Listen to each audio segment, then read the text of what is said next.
Salam. Assalamualaikum Amel. Waalaikumsalam. Apa kabar kalian berdua? Alhamdulillah baik. Sehat ya? Sehat. Alhamdulillah. Ya, pertama sekali saya mengucapkan kepada kalian berdua selamat telah bergabung di dalam agama Islam, telah mendapatkan hidayah dari Allah Subhanahu wa taala. Yang kedua juga saya ucapkan kalian selamat sudah mau juga bergabung untuk belajar di pesantren Mu'allaf An-Naba Center Indonesia ini. Maka pemirsa di rumah ingin mendengarkan testimoni kalian berdua kenapa mendapatkan hidayah dari Allah Subhanahu wa taala. Tetapi sebelumnya silakan masing-masing memperkenalkan diri dulu. Dari Zahra dulu, silakan. Assalamualaikum warahmatullahi wabarakatuh. Waalaikumsalam warahmatullahi wabarakatuh. Perkenalkan, nama hijrah saya Azhara Naibaho. Nama sebelum hijrah saya adalah Maria Franciscus Naibaho. Saya berasal dari suku Batak, namun saya dilahirkan di Bandung. Baik. Amel. Nama hijrah saya adalah Amelia Kamila Putri Naibaho dan nama saya sebelum berhijrah adalah Melkuri Naibaho. Kalian ini kalau lihat namanya satu marga berarti kakak beradik ya? Iya betul. Kandung. Kandung. Subhanallah. Ini sama-sama baru masuk Islam. Iya. Sama-sama sepakat ingin pindah agama. Nah ini menarik sekali. Boleh nggak kalian ceritakan kepada pemirsa di rumah bagaimana latar belakang kalian bisa mendapatkan hidayah dari Allah Subhanahu wa taala? Saya minta Zahra dulu yang cerita. Bismillahirrahmanirrahim. Sebelumnya bagi saya dan adik saya, agama Islam itu sudah tidak asing lagi. Walaupun kami dididik, dibesarkan, dan dilahirkan di keluarga non-muslim. Karena tempat ibadah umat muslim pun itu sangat berdekatan dengan rumah kami.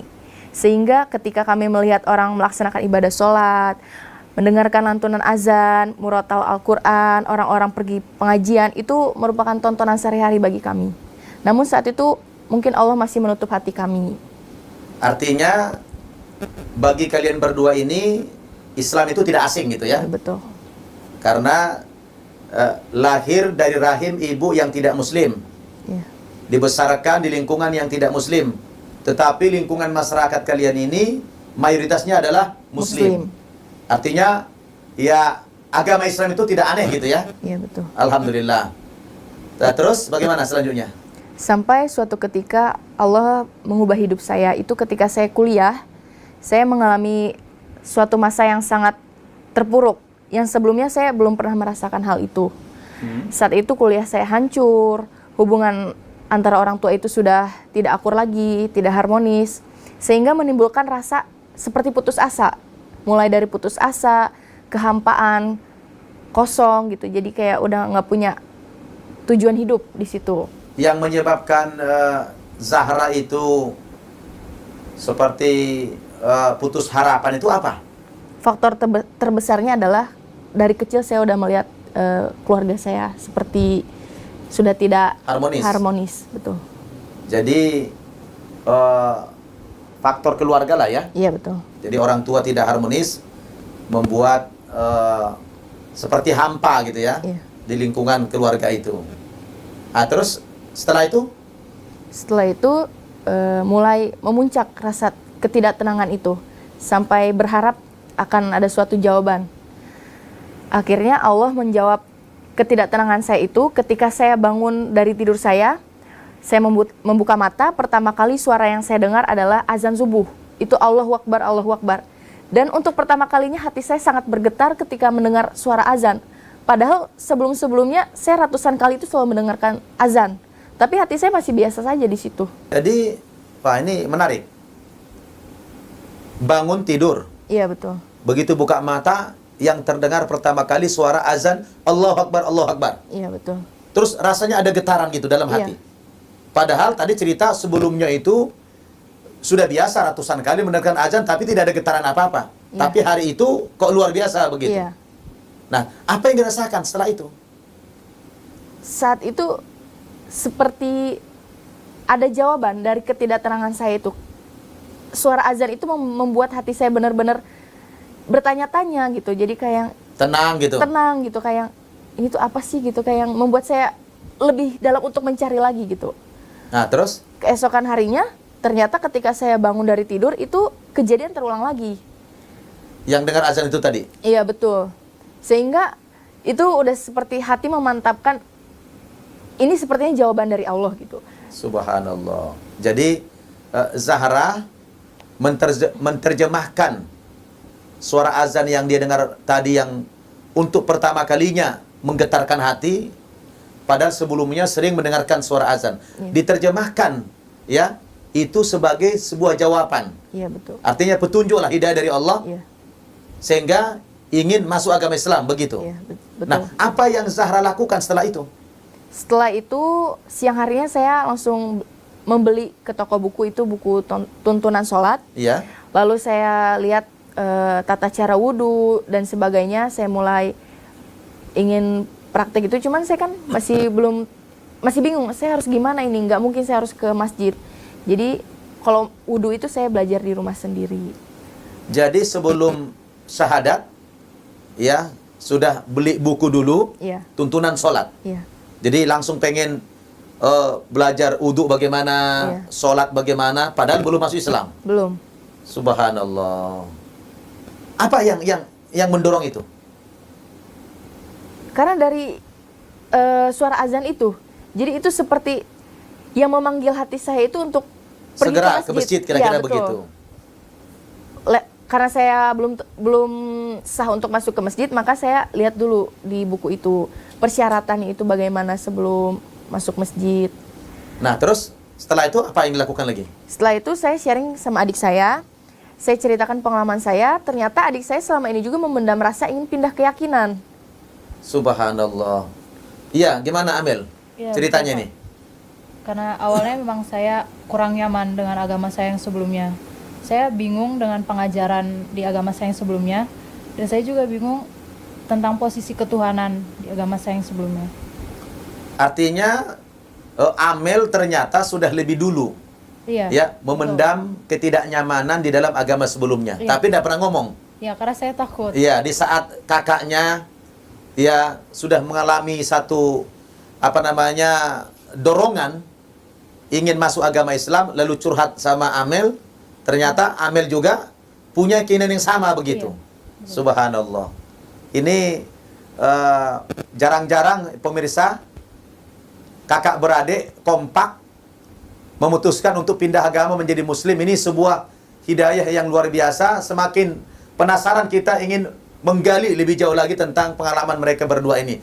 Mungkin boleh diceritakan yang kalian lakukan berdua setelah saling curhat ini, ya, bahwa Zahra menceritakan kepada Amel tadi tentang mimpi gitu ya, yang didengarkan kok membuat hati jadi tenang, yang sebelumnya itu gundah, kacau, frustrasi, banyak problem. Seakan-akan ini azan menjadi satu jawaban dari Allah Subhanahu wa taala. Lalu disampaikan kepada Zahra, Amel, kemudian Amel ternyata juga sudah sejak lama berkeinginan pindah agama tapi tidak berani mengungkapkannya. Nah, setelah itu apa yang kalian lakukan? Setelah itu kami memutuskan untuk bertemu salah satu tokoh agama Islam, khususnya Di Bandung itu? Iya, khususnya kami ingin bertanya lebih dalam lagi tentang perbandingan agama Islam dengan keyakinan kami yang sebelumnya, Iya. untuk memantapkan. Setelah itu kami memutuskan untuk benar-benar harus pindah agama keesokan harinya. Jadi apa yang dijelaskan Ustadz kepada kalian berdua sehingga semakin memperkuat keinginan pindah agama itu? Tentang poin pentingnya adalah Nabi Isa. Ternyata Islam selama ini mengimani Nabi Isa. Yang di agama kami sebelumnya itu beda. Dianggap Tuhan. Dianggap Tuhan. Jadi maksudnya kok lebih logik gitu Islam itu. Subhanallah.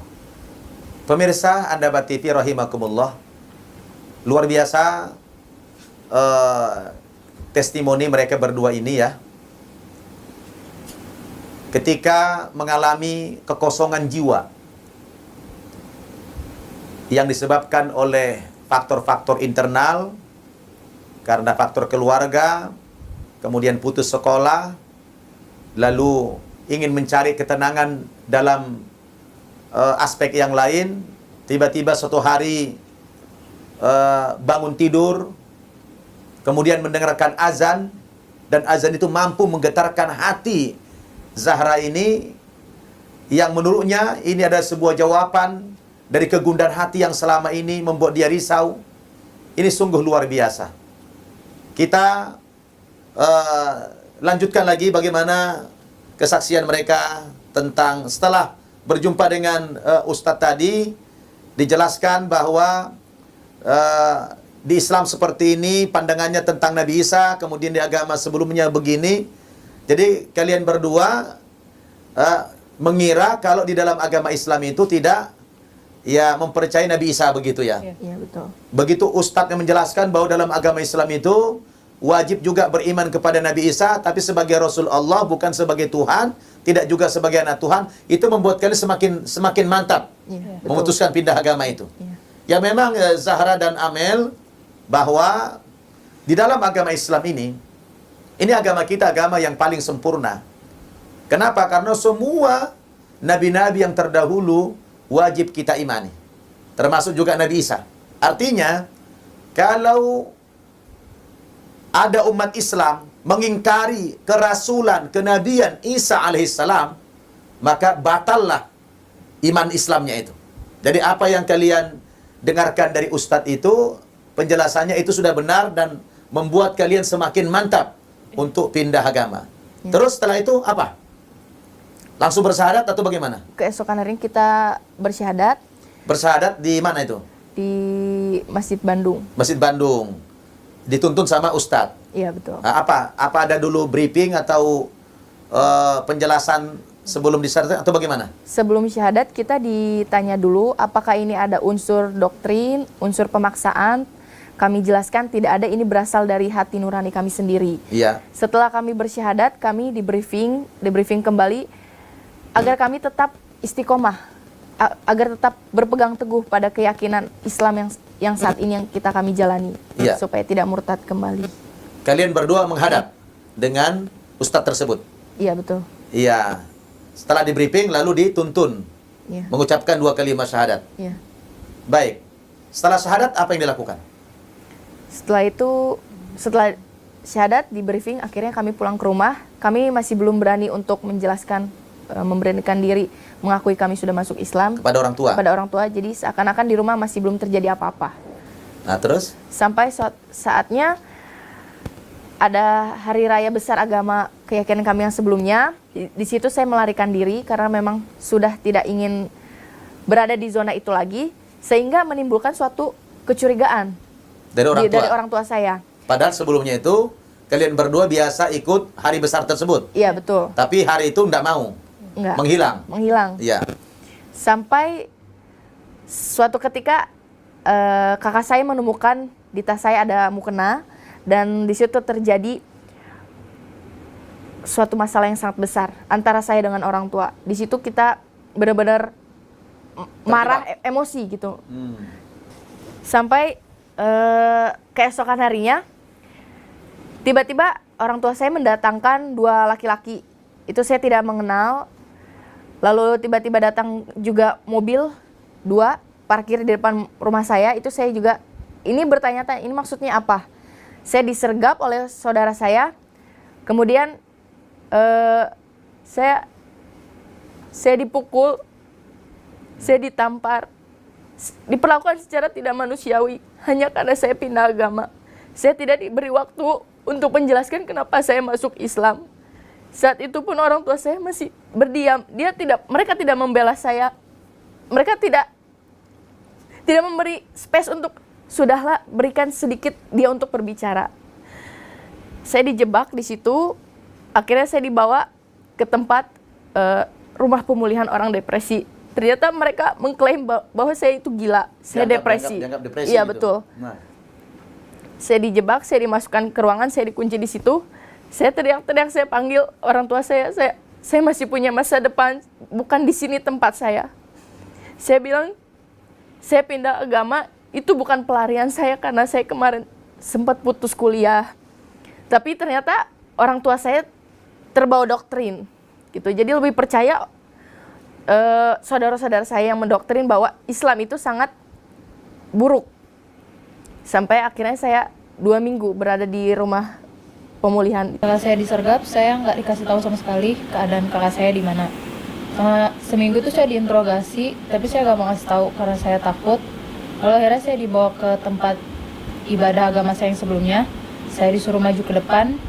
Lalu saya dipaksa oleh pemuka agamanya mengakui bahwa Nabi Isa itu Tuhan. Awalnya saya tidak mau, dan saya di situ mengaku kalau saya itu Islam. Lalu rambut saya dijambak dan dipaksa terus kalau mengakui Nabi Isa itu Tuhan.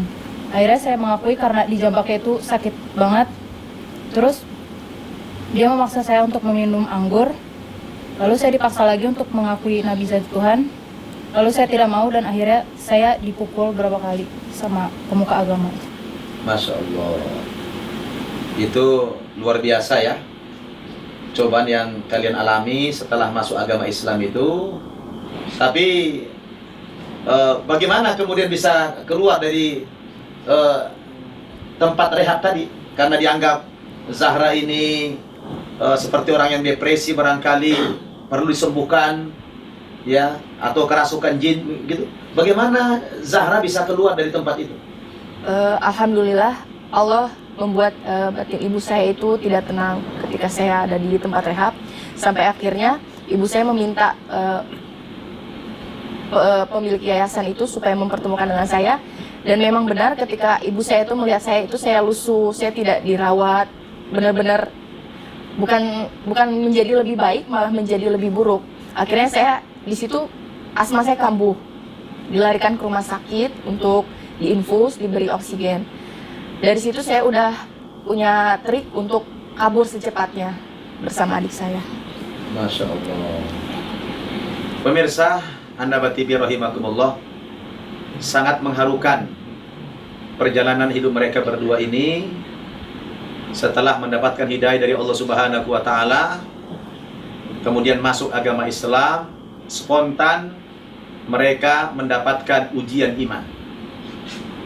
Allah mengatakan dalam Al-Quran, ya, kalian berdua bisa memperhatikan ayat ini di dalam surat Al-Ankabut ayat 2 dan 3. Allah Subhanahu wa Ta'ala mengatakan, A'udzu billahi minasyaitonir rajim. Ahasiban nasu ayutsraku ayyaqulu amanna wa hum la yuftanun. Adakah manusia mengira bahwasanya mereka dibiarkan saja mengaku-ngaku kami telah beriman kepada Allah, wa hum la yuftanun, padahal iman mereka belum diuji oleh Allah Subhanahu wa Ta'ala. Adalah sebuah keharusan setiap orang yang mengaku-ngaku telah beriman kepada Allah, telah masuk agama Islam ini, maka yang bersangkutan harus bersiap-siap menghadapi ujian iman dari Allah Subhanahu wa Ta'ala. Semua orang yang beriman pasti diuji, bukan hanya kalian yang berdua. Allah mengatakan, walaqad fatanna alladhina min qablihim fala ya'lamanna Allahu alladhina shadaqu wa la ya'lamanna al-kadhibin. Sungguh Allah Subhanahu wa Ta'ala juga menguji orang-orang yang beriman sebelum kamu, supaya Allah tahu siapa yang benar-benar beriman kepada Allah secara istiqamah dan siapa yang dusta. Ada kalanya cobaan itu datang, ya, dari lingkungan keluarga itu sendiri. Memang pada umumnya pemirsa dan juga Zahra dan Amel hampir, ya, boleh dikatakan 90% lebih tidak ada keluarga atau orang tua yang bisa menerima anaknya pindah agama ke agama yang lain. Pasti mereka marah dengan segala konsekuensinya, ya, bisa diusir, bahkan bisa mengalami seperti yang kalian rasakan, bisa diputus dari pekerjaannya. Tapi saya ingin katakan kepada kalian, tidak perlu marah, tidak perlu kecewa, apalagi sampai dendam kepada keluarga, itu tidak boleh, ya. Ini anggap sebagai cobaan hidup yang cash Allah berikan kepada kalian berdua, karena Allah Subhanahu wa Ta'ala ingin menguji, benar enggak kalian berdua ini masuk Islam? Siap enggak kalian masuk agama Islam dengan segala konsekuensinya? Jadi sebenarnya itu Allah yang menggerakkan itu semua dalam rangka untuk menguji keimanan kalian berdua. Jadi saran saya, ya ini adalah hal yang biasa saja, tidak perlu marah, apalagi sampai dendam sama orang tua, tidak boleh. Dalam Islam kalian tetap wajib berbakti, ya. Ya, mereka tidak paham. Seandainya mereka paham Islam itu agama yang benar, pasti mereka akan mendukung kalian berdua, betul? Betul. Nah, itulah tugas kalian nanti, belajar di pesantren ini, ya, mempelajari semua seluk-beluk agama Islam ini. Kemudian setelah kalian pelajari, kalian amalkan, kalian praktekkan dan buktikan dari akhlak kalian, ya, bahwa diperlukan sekarang uswatun hasanah, keteladanan, contoh yang baik daripada kalian sebagai anak-anaknya, dan banyak-banyak berdoa kepada Allah Subhanahu wa taala. Dan nanti suatu saat, ya, usahakan silaturahim, tidak usah takut, ya, tidak usah takut. Mungkin saat itu biasalah orang tua kan kecewa, ya, sampai memanggil orang, dibawa ke rehab, orang-orang yang depresi, ya, dan lain sebagainya. Anggap ini adalah bagian daripada cobaan iman. Nah, terus setelah itu kalian pergi kemana? Setelah itu kita sebenarnya dilarikan dulu ke ruko, bukan ke rumah. Di situ kita dijaga juga, nggak bisa pergi kemana-mana. Tapi alhamdulillah sama Allah kita dipermudah bisa kabur berdua. Akhirnya kita melarikan diri ke DKM Masjid Bandung. Nah, terus bagaimana kalian bisa sampai ke pesantren An-Naba ini? Kita transit ke pesantren dulu Ya, di Bandung. Di Bandung, kemudian di Sentul. Akhirnya banyak yang merekomendasi ke sini. Iya, karena ini memang pesantren khusus mu'alaf, ya. Iya, betul. Alhamdulillah. Terus sekarang sudah beberapa bulan kalian masuk agama Islam dan sudah juga belajar Al-Quran. Sekarang udah bisa baca Al-Quran kan? Alhamdulillah. Boleh, pemirsa mau mendengarkan dulu bacaan Al-Quran kalian. Coba Zahra dulu. A'udzu billahi minasyaitonir rajim. Bismillahirrahmanirrahim.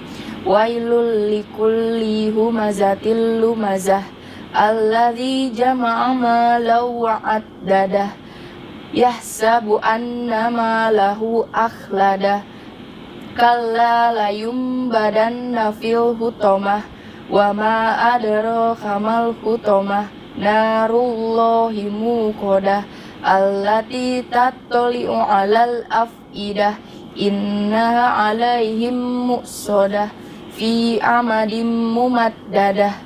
Subhanallah. Bagus sekali bacaannya, ya. Nah, sekarang Amel. A'udzu billahi minasyaitonir rajim. Bismillahirrahmanirrahim. Qul ya ayyuhal kafirun la a'budu ma ta'budun wa la antum 'abiduna ma a'bud wa la ana a'bidu ma abattum wala antum abiduna ma a'bud lakum dinukum waliyadin. Subhanallah. Sudah bagus-bagus bacaannya, ya. Nah, terakhir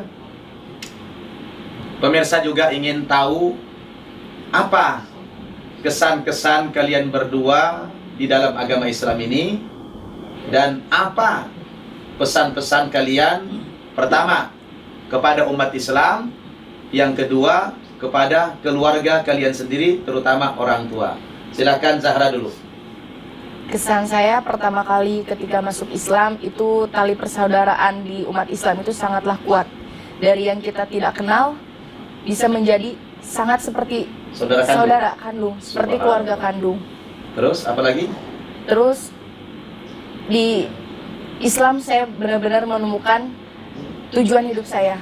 Saat itu saya benar-benar menjadi wawasannya luas, hati saya menjadi lebih tenang, lebih damai, dan saya lebih berpikir hidup ini bukan hanya untuk di dunia. Subhanallah. Terus sekarang merasa sudah ada yang melindungi begitu, ya? Iya, betul. Diperhatikan, orang Islam juga merangkul begitu. Ya, itulah memang keunggulan agama Islam ini, sangat peduli terhadap orang-orang yang dapat hidayah dari Allah Subhanahu wa taala. Subhanallah. Kalau Amel bagaimana kesannya dalam Islam? Kesan saya sudah masuk Islam ini, apa yang saya cari selama ini saya sudah mendapatkan. Subhanallah. Berupa ketenangan, Iya. kebahagiaan. Ya, semua. Subhanallah. Baik. Sekarang saya ingin minta apa pesan-pesan kalian berdua nih kepada orang Islam maupun kepada keluarga. Pesan saya untuk umat Islam yang pertama, bersyukurlah kalian sudah terlahir sebagai umat Muslim. Jangan pernah sia-siakan hidayah itu. Kemudian berjuang dan berdakwahlah bahwa tiada yang benar selain agama Islam. Allahu Akbar. Kemudian rangkul para mu'alaf, lindungi kami sebagai mu'alaf. Subhanallah. Terus kalau pesan kepada keluarga?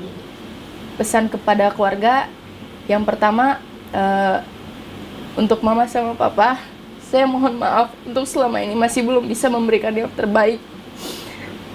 Mungkin waktu itu hidup saya hancur. Cuman ketika saya masuk Islam, saya lebih berpikir untuk memperbaiki hidup saya. Saya menjadi lebih sayang. Saya ingin keluarga saya bersatu kembali. Tidak ada saya yang minta berupa harta atau apapun. Saya hanya minta, terimalah saya sebagai orang Muslim. Terimalah ketenangan yang sudah saya dapatkan. Beri kesempatan saya menunjukkan ketika saya masuk Islam, saya bisa menjadi lebih baik lagi.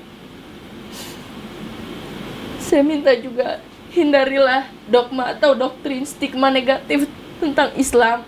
Karena kalian belum tahu sebenarnya Islam itu sangat indah dan damai. Itu saja yang bisa saya sampaikan. Iya, luar biasa ya. Saya sampai tidak sanggup lagi menahan air mata ini. Dalam sekali pesan yang disampaikan oleh Zahra kepada umat Islam dan juga kepada keluarga.